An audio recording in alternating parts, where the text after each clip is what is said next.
كتاب جديد وفرصة جديدة. هنتكلم في الفيديو ده عن اكتتاب سهم فتنس، والفرصة اللي موجودة في الاكتتاب ده ان انت تقدر ترجع الاسهم بتاعتك تاني لو انت خسرت في الاكتتاب وتاخد فلوسك تاني. تمام.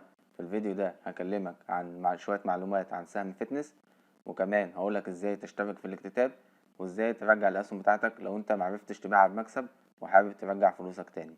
تمام. انا مهندس احمد، وكل المطلوب منك انك تصلي على النبي وتركز معايا. هنبدأ بأول جزء في الفيديو وهنتكلم عن شوية معلومات عن سهم فتنس. أول حاجة احنا هنستخدم تطبيق صندر، هسيب لك لينك التطبيق في وصف الفيديو والتعليقات. هتيجي على قائمة اكتشف كده، وبعدين تيجي عند قائمة البحث وتضغط هنا، وبعدين تكتب هنا كلمة فتنس FTN، هيظهر معاك اهوت. تمام، ده السهم، هتضغط عليه هيبدأ يفتح لك الصفحة دي. تمام، دي الصفحة اللي احنا هنكتتب منها أو هنشترك منها في الاكتتاب. بس هنتكلم الأول زي ما احنا اتفقنا بترتيب الفيديو شوية معلومات عن السهم. فهنروح للنشرة بتاع الطرح اللي منزلها السهم نفسه أو اللي منزلها الشركة نفسها. هتضغط على كلمة تعلم أكثر دي، هيفتح معاك الصفحة دي من على موقع البورصة المصرية، واللينكين دول هما دول اللي انت هتنزل منهم الPDFات بتاع نشرة الطرح بتاع السهم. تمام، ده الPDF اهوت بتاع نشرة الطرح بتاع السهم. انا هاخد سكرينات من الPDF ده للصفحة اللي احنا عاوزينها بس، ونيجي لأول صفحة احنا عاوزينها. بيقولك ان الطرح ده عبارة عن 26 مليون سهم ونص. تمام، الشركة منزلة 26 مليون سهم ونص. القيمة العادلة للسهم 1 جنيه و20 قرش. تمام، القيمة الإجمالية للأسهم دي 31 مليون و800 ألف. الأسهم دي كلها عبارة عن 20% من إجمالي الأسهم اللي موجودة في الشركة، يعني الطرح ده بنسبة 20% من إجمالي الشركة كلها. تمام. طيب مين اللي يقدر يشترك في الطرح ده؟ كل الناس. بيقولك يخصص الطرح العام للجمهور من الأشخاص الطبيعيين والاعتباريين. تمام. طيب الطرح ده هيبدأ إمتى؟ الطرح ده أو الاكتتاب ده هيبدأ من يوم 25/10/2023 وهينتهي عند يوم 8/11/2023. تمام. نيجي بقى على حدود الطلبات. عشان تشترك في الاكتتاب ده لازم أقل حاجة يا إما تخش ب100 سهم. تمام، مينفعش تقل عن 100 سهم، وكمان مينفعش تزيد عن 5 مليون سهم. حلو كده. طيب السعر بقى بتاع الطرح هو هينزل بالسعر بتاع القيمة العادلة بتاعته، جنيه و20 قرش. تمام. طيب عشان اشترك في الطرح ده هشترك ازاي؟ هتشترك عن طريق شركة سمسرة، وده اللي انا هوريهولك دلوقتي من خلال تطبيق صندر. نيجي بقى لتاني معلومة عن الشركة بتاعتنا، وهي غرض الشركة دي اصلا شغالة في ايه يا باشمهندس احمد؟ هقولك ان الشركة دي شغالة في اقامة وتشغيل الاندية الصحية زي الساونا والجاكوزي والجيم والكلام ده، وإقامة وتشغيل المراكز الطبية المتخصصة في العلاج الطبيعي والاستيراد والتصدير والتوكيلات التجارية، وإنشاء وتجهيز الأندية الصحية والرياضية، وكمان إنشاء وإقامة وتشغيل مراكز متخصصة في التدريب وتنمية الموارد البشرية. دي مجالات الشركة، والمجالات دي بالنسبة للوعي الثقافي اللي موجود دلوقتي فدي مجالات يعتبر يعني في نمو دلوقتي. مفيش بيت دلوقتي إلا وعلى الأقل فيه واحد مثلا بيروح الجيم أو الكلام ده. تمام، فده يعتبر أصلا مجال كويس للاستثمار فيه. ودي بقى تالت معلومة معانا النهاردة، وهي الفروع بتاع الشركة. في بعض الناس بتحب إنها تروح تبص على الشركة قبل ما تشترك فيها أو تشتري أي أسهم، وتشوف نظام الإدارة وتشوف الدنيا فيها عاملة إزاي. فدي الفروع اللي موجودة دلوقتي. عندك فروع في الدقي ودريم لاند والجونة. تمام، اللي هي في الغردقة. دي الفروع اللي موجودة دلوقتي. في فروع للإدارة في مصر الجديدة والدقي، وفي فروع لسه تحت التأسيس. طبعا مش دي كل الفروع، هو أصلا الشركة دي عندها مش عارف 3000 أو 4000 فرع، بس هو جايب لك أشهرهم يعني. تمام، دي كده فروع الشركة عشان لو حد حابب يروح يبص عليها. نيجي بقى لأهم نقطة معانا دلوقتي، وهو إزاي إن أنت هترجع السهم بتاعك أصلا بعد ما بتكتتب. تمام، هنسيب دي، هنروح أوريك إزاي تكتتب، وبعدين هعرفك إزاي إن أنت ترجع السهم بتاعك بعد ما تكتتب. رجعنا تاني لتطبيق صندر، ودي الصفحة اللي احنا هنكتتب منها. تمام، زي ما هو كاتب لك هنا اهوت ان الجدول الزمني للاكتتاب بداية من يوم 25 اكتوبر، وتاريخ انتهاء الاكتتاب يوم 8 نوفمبر. اخر موعد للاكتتاب هو يوم 8/11، واول يوم للتداول، اول يوم هيتم فيه التداول على السهم يوم 12/11. تمام، ودي الجلسة اللي انا انصحك ان انت تبقى مركز فيها وتشوف التداول في السهم عامل ازاي والسيولة اللي داخله السهم عاملة ازاي، عشان غالبا دي اهم جلسة او الجلسة اللي انت المفروض تبيع فيها الاسهم بتاعتك، لان دي اللي بيحصل فيها غالبا ارتفاع بنسبة عالية جدا، ممكن يوصل 50% او 100% على السهم. وزي ما احنا اتفقنا قبل كده ان معظم الاكتتابات بيوصل للنجاح فيها او الربح فيها في اول جلسة ل50 و60 و100% كمان. فعشان كده لو انت حابب ان انت تبيع وقررت ان انت تبيع وما تطولش مع السهم، يفضل ان انت تبيع في اول جلسة اصلا. تمام. ليه لان معظم الناس بتحب انها تجرب التداول على السهم في اول جلسة، فده بيولد طلب كبير على السهم وكمان بيخلي سعر السهم يرتفع بنسبة كبيرة.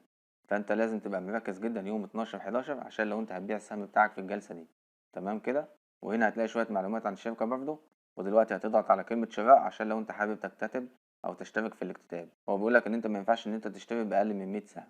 فانت لو عملت مثلا 10 هيقولك ان الحد الادنى 100 سهم. لو عملت مثلا 100 هتلاقي ان الدنيا تمام وخلاص ان انت تقدر تشتري. لو عملت 1000 برضه هتلاقي الدنيا تمام. المهم ان انت ما تتجاوزش الحد الاقصى في عدد الاسهم. وبعدين تعمل مراجعة الطلب، وبعدين تعمل تأكيد الطلب. دلوقتي هو ودى الامر بتاعك للبورصة المصرية اهوت، هتقوله شكرا.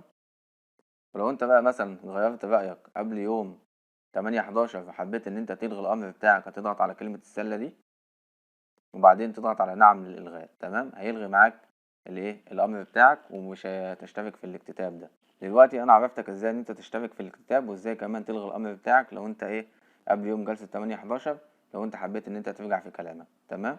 تعالى بقى نشوف ازاي ان انت ترجع الاسهم بتاعتك لو ما حققتش نجاح. هنيجي هنا بقى لو انت بتقلب في البي دي اف او النشرة بتاعة الطرح بتاع السهم ده، هتيجي على البند السادس هيقولك ان في آلية استقرار سعر السهم عقب الطرح. يعني ايه الكلام ده يا باشمهندس احمد؟ يعني الشركة بتاعة فتنس عاملة صندوق هيغطي 25% من قيمة الأسهم. تمام. اللي هتطرح. يعني ايه يا باشمهندس أحمد برضه؟ يعني هقولك إن 25% من قيمة الفلوس اللي الناس هتكتتب بيها، الشركة هتفتح بيها حساب في البنك وتحطه في البنك. تمام. لمدة كام؟ لمدة شهر. ليه هي هتعمل كده؟ ليه؟ عشان مثلا لو بعد شهر انت حبيت ان انت ترجع الأسهم بتاعتك تاني بنفس السعر اللي هو جنيه وعشرين قرش، انت هتقدر ترجع الاسهم دي. بس انت يا باشمهندس احمد بتقولي ان هو بقيمة 25% بس. هقولك ايوه، هو هيغطي 25% من قيمة الطرح. يعني انت مثلا مش هينفع ترجع الاسهم. يعني انا مثلا يا باشمهندس احمد مش هعرف ارجع الاسهم كلها وهرجع 25% بس. هقولك لا، برضه انت ممكن ترجع اكتر من كده وممكن ترجع الاسهم بتاعتك كلها. ده ازاي بقى؟ ده اللي هشرحهولك دلوقتي. هقولك ال25% دول دي من أسهم الاكتتاب فقط. يعني ايه يا باشمهندس أحمد أسهم الاكتتاب؟ يعني من الناس اللي اكتتبت فقط. يعني مثلا لو انت جيت في أول جلسة اشتريت أسهم، يبقى انت كده مالكش الحق ان انت ترجع الأسهم دي. اللي ليه الحق ان هو يرجع الأسهم دي الناس اللي اكتتبت فقط أو اللي اشتركت في الاكتتاب فقط. والناس دي معظمها بيبيع في مثلا في أول جلسة أو تاني جلسة أو في خلال أول شهر، بيبقى معظم الناس دي باعت. فاللي بيبقى فايض مثلا بيبقى 20% أو 30%. فاهمني؟ مش كل الناس بتفضل محتفظة بالأسهم للنهاية. فلو كل الناس اللي اكتتبت احتفظت بالأسهم للنهاية، انت هتقدر ترجع 25% بس من الأسهم دي. بس طبيعي يعني، وكلنا عارفين ان الناس كلها مش بتحتفظ بالأسهم. في ناس بتبيع في أول جلسة. والناس اللي اشترت أسهم وما اكتتبتش مش هينفع انها اصلا ترجع الأسهم زي ما هي. مش هينفع اصلا انها ترجع الأسهم زي الناس اللي اكتتبت. فاهمني؟ فبنسبة 25% دي يعني غالبا هتكفي الأسهم بتاعتك كلها اللي انت ترجعها لو حصل خسارة في السهم. هتلاقي بقى في البند السادس في البي دي اف زي ما انت شايف كده ان يتم تمويل حساب استقرار سعر السهم بقيمة 25% من إجمالي حصيلة الطرح العام الذي قام المساهمين البائعين ببيعها في الطرح العام. وهتلاقي مدة الحساب تكون مدة الحساب 30 يوما ميلادية تبدأ من أول يوم تداول لأسهم الشركة. تمام. لو انت برضو مش فاهم هتلاقي تاني صفحة بيقولك كيفية التعامل مدير الطرح على الحساب اهو.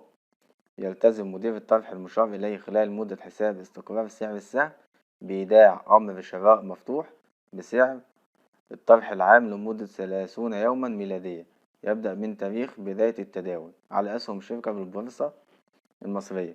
يعني انت لو حبيت ان انت ترجع الأسهم بتاعتك كل اللي عليك ان انت تعمل أمر بيع بسعر جنيه وعشرين قرش. طب الأمر ده هيتنفذ امتى؟ الأمر ده هيتنفذ في المدة في نهاية ال30 يوم دول. تمام. تعال نكمل قراءة من خلال شاشات ال OBR. ويحق للمساهمين المشترين في الطرح العام راغب البيع بإيداع أوامر بيع بحد أقصى عدد الأسهم المخصص له فقط من خلال الطرح العام في تاريخ تنفيذ الطرح. دي النقطة اللي أنا حبيت أفهمها لك وحبيت أوريها لك في نشرة الطرح بتاع السهم. هتلاقيها في البند السادس. تمام. البند السادس هتلاقي فيها النقطة دي. ده صندوق الاستقرار. كده انا وضحت لك كل حاجة في موضوع الاكتتاب ده، معلومات عن الشركة وازاي تكتتب وازاي ان انت تلغي الاكتتاب، وازاي ان انت لو اكتتبت والاسهم محققش معاك نجاح او ربح تقدر ترجع الاسهم بتاعتك او نسبة منها بنفس السعر اللي انت اشتريت بيه. تمام.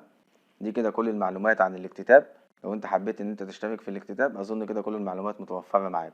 اتمنى اكون قدرت افيدك في الفيديو ده، وما تنساش ان انت تصلي على النبي قبل ما تقفل الفيديو. سلام.